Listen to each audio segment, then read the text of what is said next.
Il a plié le tour. Ouais.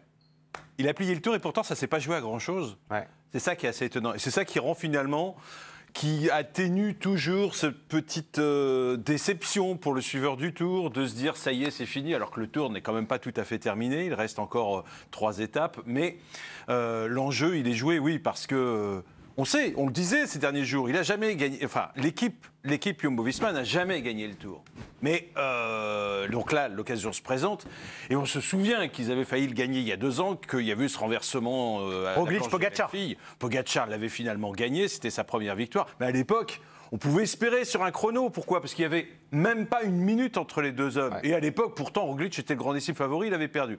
Là, il y a 3,26. 3 minutes 26, c'est une éternité, même sur 40 km, même s'il y a 2 belles bosses du côté de Rocamadour à l'occasion de l'étape du contre-la-montre samedi. Anthony, Patrick le disait, ça atténue la déception qu'on connaisse déjà quasiment le vainqueur du Tour de France. Est-ce que vous êtes régalé de cette bagarre entre Pogačar et Vingegaard? Après, c'est plutôt normal qu'on connaisse le vainqueur Bien du sûr, Tour oui, au soir de la dernière étape de montagne. Je veux dire, il n'y a oui. rien de déceptionnel à ça.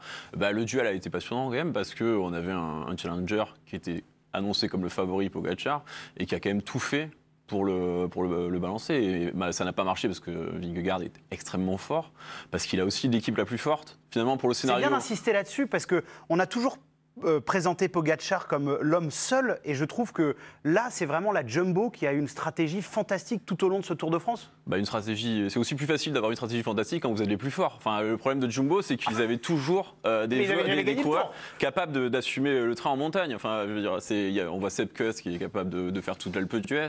Il y en a toujours un pour pallier les faiblesses de l'autre, et sans parler de Wout van Aert, qui est absolument capable de tout faire. On en parlera un petit peu plus tard de Van Aert. Qui est absolument bluffant. Donc la course aurait peut-être été plus spectaculaire dans le cas où Pogačar est attaqué, parce que Pogačar, lui, il ne pouvait pas compter sur une équipe aussi forte, comme on l'a vu au Galibier et au Granon, pour pouvoir gérer les attaques de Jumbo. Mais dans ce registre-là, forcément, c'était plus cadenassé à partir du moment où Vingegaard avait le maillot jaune, et à partir du moment où il est incontestable qu'il est le plus fort. Enfin, quand on voit qu'il y a toutes ces accélérations de Pogačar et qu'il est sans cesse dans la roue, il y a zéro suspense. Il y a zéro suspense. Vous avez des images d'ailleurs de cette démonstration de force pour justement démentir Anthony, pour moi il y a eu du suspense. Et quand je vous disais tout à l'heure que ça aurait pu jouer différemment, vous ne serez peut-être pas d'accord, mais c'est vrai que la force collective de Jumbo-Visma n'a jamais été prise en défaut sur ce Tour de France, et cette étape a été assez emblématique. Mais il y a quand même un moment où on les retrouve tous les deux aux avant-postes. On n'est non plus dans l'ascension de Spandel, mais dans... Enfin, si, d'abord, première image, dans l'ascension de Spandel quand même, puisque il ne faut pas oublier que celui qui devait prendre l'initiative, c'était effectivement Pogačar. Et Pogačar ne va pas attaquer une fois, il ne va pas attaquer 2 fois, il ne va pas attaquer 3 fois, 4 fois, il va attaquer 5 fois. Et d'ailleurs, regardez juste cette image, la 5e attaque de Pogačar, qui est la plus, je dirais, la plus virulente. Là, à ce moment-là, il arrive enfin à décrocher. Alors vous me direz, oui, il y a 5 mètres. On se dit, ça y est. On se dit peut-être maintenant. Voilà.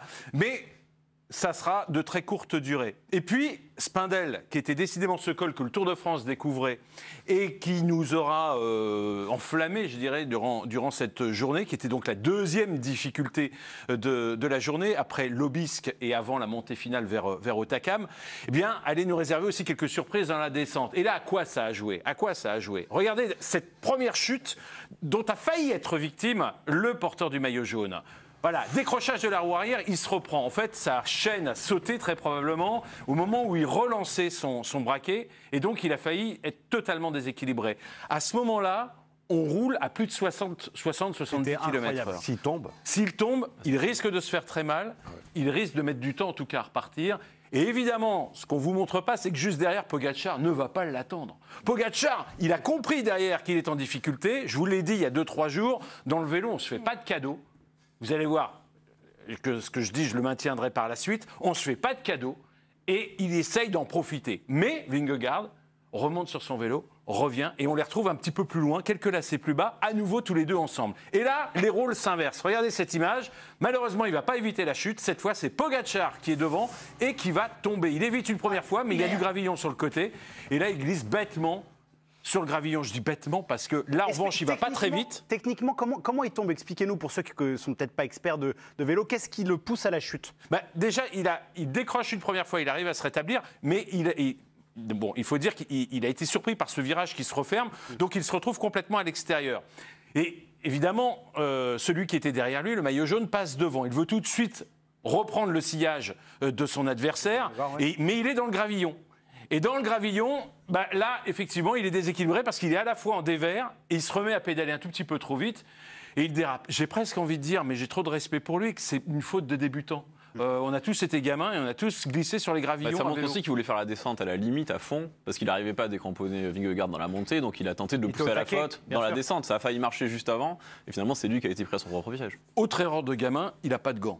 Ils sont nombreux à pas Nos avoir de confrères chez Eurosport l'ont dit, et d'ailleurs je le souligne, pas faire du vélo sans gants. Qu'est-ce qu'il fait? Il met la main, il s'abîme la paume des mains. Bon, c'est peut-être un moindre mal, mais ça l'a sûrement pas fait rire pendant toute la fin de cette étape.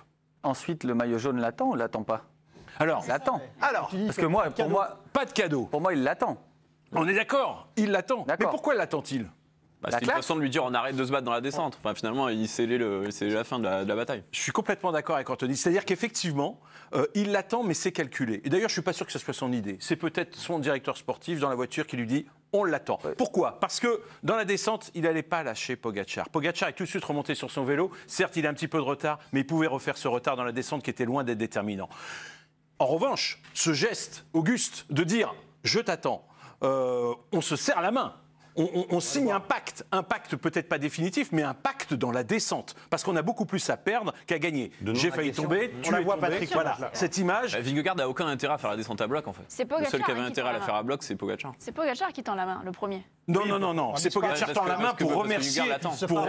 pour Oui. remercier bien sûr Vingegaard de l'avoir attendu. Mais celui qui prend l'initiative, c'est Vingegaard qui se relève, qui se qui attend, retourne qui regarde plusieurs et fois qui derrière. attend. Ce que je veux dire, c'est que simplement ce qui aurait pu être considéré comme un cadeau n'en est pas un. C'est un cadeau empoisonné en quelque sorte. Parce que il signifie à son adversaire, je t'ai attendu, tu vas quand même pas m'attaquer à nouveau dans la descente. Or, aujourd'hui, on le saura par la suite, Vingegaard finalement a beaucoup plus à perdre dans la descente que dans les ascensions. Là, tu nous- Et donc là, il y a eu un pacte de non-agression qui était loin d'être un simple cadeau, en tout cas un cadeau Tu très nous fais mal intéressant. là, Patrick, parce que moi j'ai vu l'image, j'avais pas les frissons, mais j'ai trouvé ça super beau. Donc en fait, T'es François Mitterrand Donc et en fait, Paul. en fait, ça valait rien, quoi. Moi, j'ai trouvé ça super de sa part. Et tu pas qu'il expliques était qu'en fait, Mais Étienne, tu sais, moi, en 86, à l'Alpe d'Huez, quand j'ai vu Hinault et Lemon passer la ligne main dans la main, moi aussi, j'ai cru que c'était une belle image et qu'elle était magnifique. C'est l'image. Non, mais Mais il y a toujours dans la coulisse il des n'y a choses aucune de non spontanéité, rien à vous penser, il n'y a rien, il n'y a pas de respect entre ces deux Bien hommes. sûr qu'il y a du ça empêche respect. pas. Il y a un énorme respect. Mais l'adversité reste. Et s'il avait eu les moyens de l'attaquer par la suite, dans l'ascension finale de Otakam, s'il avait été plus fort, Pogacar n'aurait pas hésité. Bien sûr qu'il aurait Dans son lancé. S'il avait poignet eu de des main, gants, on- peut-être.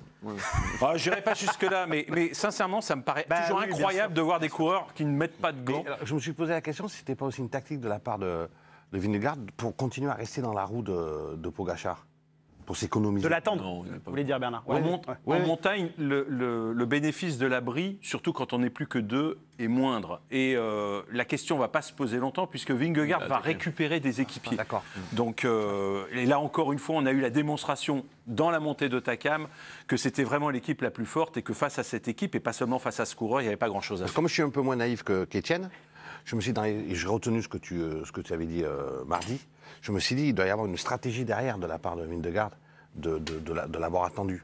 Parce qu'il aurait pu essayer de le semer. Alors je me suis dit, est-ce que c'est pour se coller dans sa roue Voilà. Merci, Bernard.